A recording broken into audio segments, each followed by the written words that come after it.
Bab 5 meneladani perjuangan dakwah Rasulullah Shallallahu Alaihi Wasallam di Mekah. Ketika Nabi Muhammad Shallallahu Alaihi Wasallam menerima wahyu pertama, yaitu ayat 1-5 surat Al-Alaq pada tanggal 17 Ramadan. Sejak itu ia diangkat menjadi nabi. Ketika ia menerima ayat 1-7 surat Al-Mudair, ia pun diangkat menjadi rasul. Setelah itu wahyu terputus. Nabi Muhammad SAW merasa gelisah dan bertanya-tanya, apa yang harus disampaikan, bagaimana menyampaikannya, dan kepada siapa disampaikannya.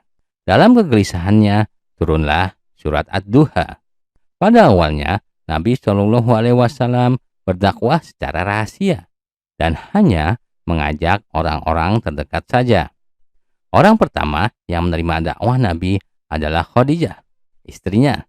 Kemudian Ali bin Abi Thalib, sepupunya, dan Zaid bin Harizah, bekas budaknya.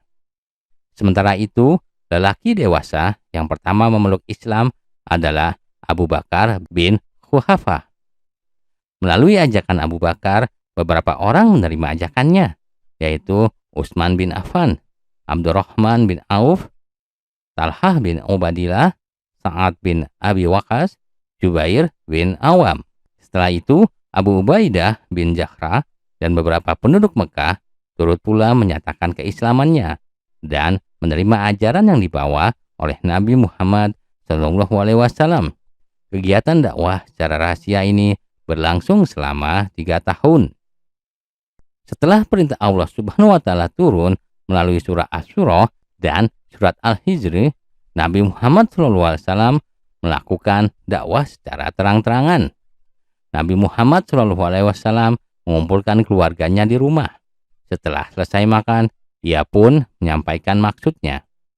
Tiba-tiba Abu Jahal menghentikan pembicaraan Nabi dan mengajak orang-orang untuk meninggalkan tempatnya. Keesokan harinya, Nabi kembali mengundang keluarganya. Setelah makan, Nabi pun menyampaikan maksudnya, dan kembali Abu Jahal mengacaukan suasana dan mereka yang hadir pun tertawa. Dalam keadaan riuh itu, Ali bin Abi Thalib bangkit dan berkata, "Wahai Rasulullah, saya akan membantu Anda. Saya adalah lawan bagi siapa saja yang menentangmu." Gagal mengajak kerabatnya, Nabi pun mengalihkan dakwahnya kepada masyarakat Quraisy. Ia naik ke Bukit Safa dan menyeru manusia. Orang-orang pun berkumpul dan Nabi Muhammad SAW pun menyampaikan dakwahnya. Tiba-tiba Abu Jahal berteriak, "Celakalah engkau, hai Muhammad, apa karena ini engkau mengumpulkan kami?" Nabi Muhammad SAW hanya terdiam sambil memandangi pamannya. Sesaat kemudian turunlah surat Al-Ahzab. Dakwah Nabi mendapatkan tantangan dan perlawanan dari Quraisy. Nabi dan sahabat-sahabatnya diejek, dicaci, dan disiksa. Tidak cukup sampai di situ. Mereka juga membujuk Nabi dan menawarkan kekayaan, kehormatan, dan jabatan. Setelah ejekan, siksaan, dan ancaman tidak dapat mencegah dakwah Nabi, orang-orang Quraisy memboikot Nabi dan sahabat-sahabatnya. Untuk menghindari siksaan, Nabi memerintahkan sahabatnya hijrah ke Abisinia.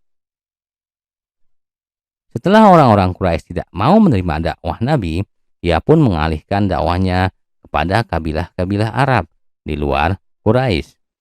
Nabi mencoba mengajak orang-orang Saif, namun ia ditolak, bahkan diejek, diusir, dan dilempari. Nabi tidak berputus asa. Ia terus menyampaikan dakwahnya kepada kabilah-kabilah Arab yang datang berziarah ke Mekah setiap tahunnya. Dakwah Nabi mendapat sambutan dari orang-orang Madinah dan Nabi pun mengadakan perjanjian Aqabah. Setelah perjanjian Aqabah kedua, Nabi pun berhijrah ke Madinah. Dakwah Nabi di Mekah berlangsung selama 13 tahun. Selama itu, Nabi menanamkan nilai-nilai tauhid dan mengajarkan akhlak mulia.